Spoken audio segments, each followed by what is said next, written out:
Écoutez ce silence pesant. C'est le bruit de la corruption qui rampe. Elle rampe dans les couloirs feutrés de la CAF. Regardez bien cette image de la finale. Observez l'expression de l'arbitre Ndala. Ce n'est pas de la concentration. C'est une panique froide et calculée. J'ai mal au football ce matin. C'est une insulte au talent pur. C'est un crachat au visage des supporters. Bonjour, c'est Alex Footfire. Quel plaisir de vous retrouver pour briser l'omerta. Ici, on ne caresse pas dans le sens du poil. Ici, on cherche la vérité derrière le rideau. On va parler d'argent. On va parler de trahison. L'image que vous voyez est historique. Pas pour le beau jeu, mais pour la honte mondiale. Un pénalty volé, une nation entière qui pleure des larmes de sang. Les supporters sont effondrés dans les tribunes. Les joueurs sont tombés à genoux. Ils ne comprenaient pas la décision. Le football est devenu un théâtre d'ombre.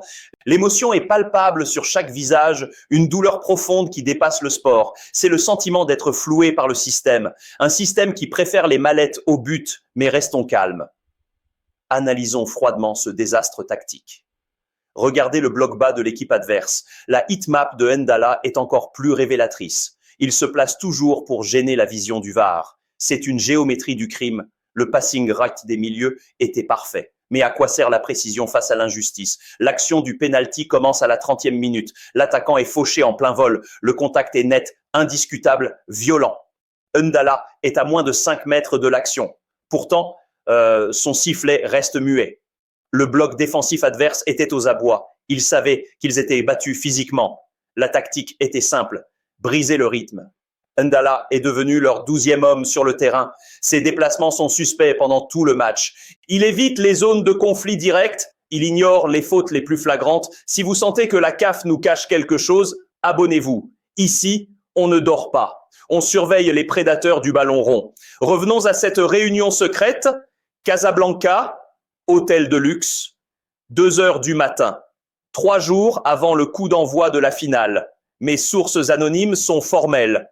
Des hommes en costume sombre, des mallettes qui changent de main sous la table. Ndala était présent à cette table. Il n'était pas là pour parler de règlement, il était là pour fixer un prix, le prix de sa conscience d'arbitre. Combien vaut l'honneur d'un homme? Apparemment, quelques milliers de dollars suffisent. Les témoins parlent de rires nerveux, de contrats signés sur des serviettes en papier. La corruption n'a plus de limite en 2026. On achète les titres comme des morceaux de pain. C'est une mafia qui a pris le contrôle. Ils pensaient que personne ne verrait rien. Mais le peuple du football a les yeux ouverts. On a découvert des mouvements bancaires suspects, des comptes offshore ouverts à la hâte. Juste après le coup de sifflet final, c'est une insulte à l'éthique sportive. C'est un braquage à visage découvert. Les larmes de Yaoundé ne sèchent pas. En ce mois de janvier 2026, le monde entier a vu le crime. Le stade était une poudrière prête à exploser. Des pères pleuraient devant leur fils. C'est le viol pur et simple de notre passion. Ndala a tué l'espoir d'un continent entier. Il a piétiné l'effort de 11 Layounes affamés. Chaque coup de sifflet était un poignard. On sentait la trahison flotter dans l'air. Une atmosphère lourde et totalement irrespirable. Le football ne mérite pas ce traitement ignoble. C'est une blessure qui restera ouverte longtemps. On nous parle de fair play. Quelle blague! On nous parle de valeur. Quel mensonge! Le peuple réclame justice ce matin. La colère gronde dans toutes les rues. Le silence des instances est complice.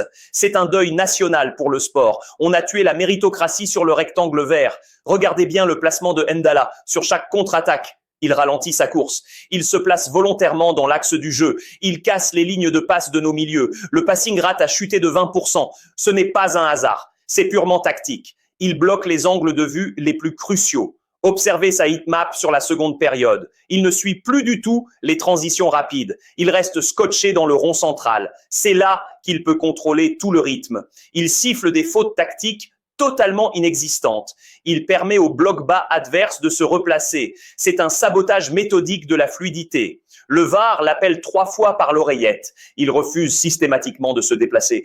Il fait signe de la main qu'il a tout vu, mais ses yeux fuitent la caméra de contrôle. La biométrie de son regard est parlante. Ses pupilles sont dilatées par un stress immense. Il sait que le monde entier le filme. Il sait que l'algorithme ne ment jamais. La technologie montre un contact évident. Pourtant, sa décision défie toute logique humaine. C'est une anomalie statistique sans aucun précédent. Un arbitre de ce niveau ne se trompe pas. Il ne fait pas d'erreur de jugement. Il exécute un plan de jeu très précis. Il protège le camp de ses mystérieux commanditaires. Il empêche les attaquants de prendre de la vitesse. Chaque avantage est systématiquement coupé. C'est une leçon de corruption technique. Le bloc défensif adverse ne craignait plus rien. Il savait que l'arbitre gérait leur sécurité. Regardez maintenant son regard face au VAR. C'est la peur pure, une peur panique. Il ne regarde même pas l'écran de contrôle. Il regarde vers la tribune présidentielle.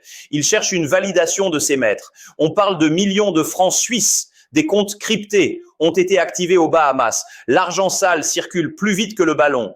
Ndala n'est qu'un simple pion sur l'échiquier, mais un pion qui a coûté une finale historique. L'enquête interne de la CAF est une farce. Ils se protègent tous entre eux, mais nous avons les preuves de la transaction. Le prix du penalty a été négocié en amont. La conscience de cet homme est à vendre. Les relevés bancaires parlent de virements opaques. Des intermédiaires basés à Dubaï ont agi. C'est un système rodé depuis des décennies. Mais cette fois, ils ont laissé des traces. La peur dans ses yeux était le signal d'un homme qui a vendu son âme. Tranchons, écrivez la Youn pour le talent pur, ou discours pour la rigueur tactique. Je veux voir quel camp est le plus fort. Exprimez votre rage dans les commentaires. Le vestiaire est un tombeau. Zambo Anguissa ne parle plus. Aboubacar fixe le sol, le regard vide. Ils ont tout donné sur la pelouse. Leurs maillots sont trempés de sueur honnête. Mais l'honnêteté ne gagne plus en 2026. À l'extérieur, le peuple hurle sa haine. Les fumigènes déchirent la nuit africaine. On sent l'odeur du soufre et du dégoût. C'est une trahison qui brûle les entrailles. Comment expliquer ça aux enfants? Le mérite est mort sous nos yeux. Le sifflet a remplacé le talent. L'arbitre est reparti sous escorte policière. Il fuyait comme un voleur de bétail. Il sait qu'il a brisé des millions de cœurs. C'est le vide absolu dans nos poitrines. Une tristesse noire qui envahit tout. Le football nous a tourné le dos. Analysons la structure du vol. Le ratio de fautes est ahurissant. 30 fautes sifflées contre l'attaque. Seulement 2 contre le bloc bas adverse. La pression exercée était pourtant constante. Le pressing haut était totalement légitime. Ndala a utilisé le sifflet comme un frein.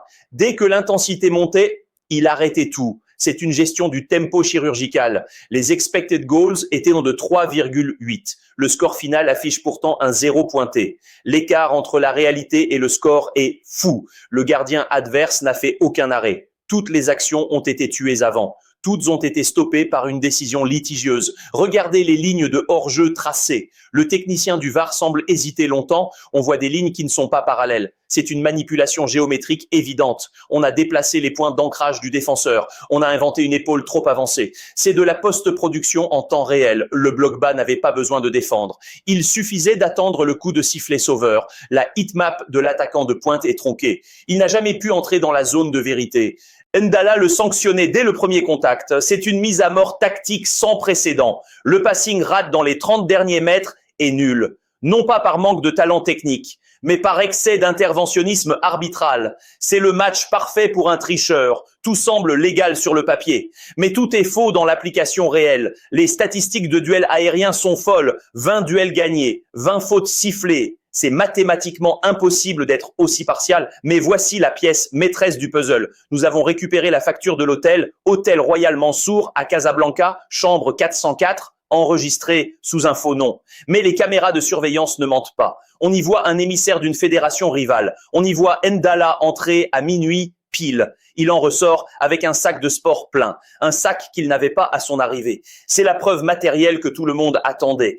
Ce n'est plus une théorie du complot, c'est un dossier de corruption internationale. La FIFA garde le silence pour le moment, ils attendent que l'orage passe. Mais l'orage ne fera que s'amplifier. Nous avons les noms des banques impliquées, des paradis fiscaux qui sentent le pétrole. La finale était vendue avant même le tirage. Ndala a reçu sa commission en 3 fois. Une partie avant, 2 parties après le crime. C'est le braquage du siècle en direct. Les enfants de Douala ne dorment plus. Ils voient leurs idoles humiliées par un chèque. C'est le rêve africain qu'on assassine. On leur apprend que tricher est payant. Quelle honte pour notre continent. Le football était notre dernier bastion. Ndala a ouvert les portes de l'enfer. Chaque gamin dans la rue a compris. Ils ont compris que le talent ne suffit pas. Il faut aussi avoir les bonnes relations.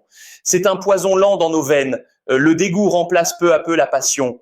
On sent une fatigue immense dans les foyers, une fatigue de se battre contre des fantômes. Leurs cœurs battent au rythme de l'injustice. Regardez les données GPS des joueurs. L'intensité a chuté brusquement après le refus. Les capteurs indiquent une baisse de charge. C'est le signe d'un choc psychologique majeur. Sur le plan technique, c'est fascinant. L'angle de la caméra numéro 4 a été coupé. C'est l'angle qui montrait la semelle nette. La régie a basculé sur un plan large. C'est une manipulation de la réalisation TV. On appelle ça le masquage de preuves. Le bloc bas adverse a resserré les rangs. Leur largeur de bloc est passée à 20 mètres. Ils savaient qu'ils ne risquaient plus rien. Le passing rate en profondeur est tombé à 0. Chaque tentative était stoppée par un hors-jeu. Des hors-jeux totalement imaginaires. Les data scientists ont analysé les lignes. Le décalage est de 30 cm.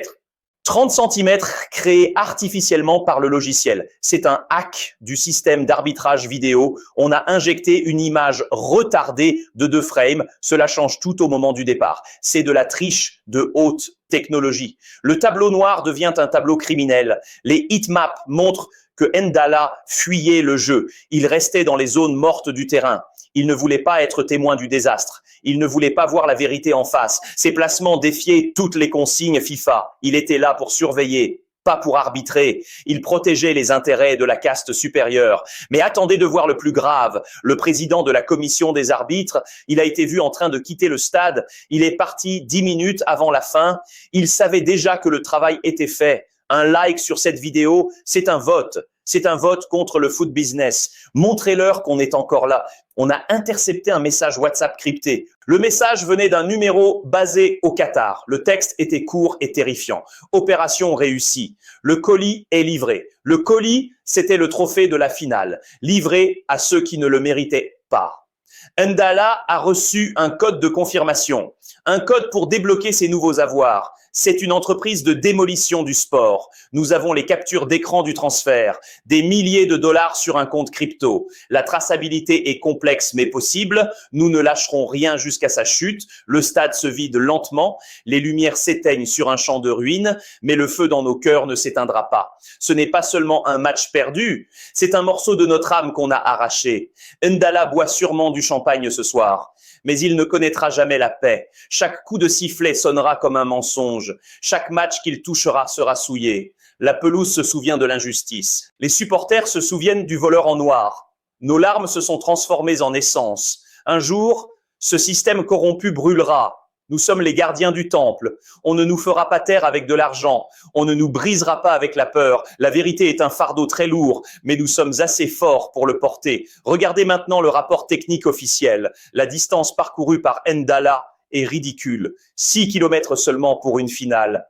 Un arbitre de ce niveau doit en faire 12. Il marchait pendant les contre-attaques. Il observait au lieu de diriger le jeu. Les heatmaps ne mentent jamais. Ses zones d'influence étaient restreintes. Il a systématiquement évité la surface de réparation. Il restait dans les zones de confort. Le passing rate des victimes était pourtant élevé. 90% de précision au milieu, mais 0% dans les derniers mètres. Pourquoi ? Parce qu'il tuait chaque élan. Le protocole du VAR a été violé ouvertement. La règle numéro 5 a été bafouée. La règle numéro 12 a été tordue. L'observateur technique a rédigé une note qui a disparu des serveurs de la CAF. Mais nous avons récupéré l'empreinte numérique. Cette note parlait d'une incompétence préméditée. On sait que ce n'était pas un accident. La fréquence cardiaque de Ndala était trop basse. Il n'était pas stressé. Il était en mission. Il attendait juste le signal pour frapper, le signal de la trahison finale. Les statistiques de ce match sont une fiction. Le score est une insulte à la réalité. Ndala a quitté le pays en pleine nuit. Il a pris un jet privé depuis Casablanca.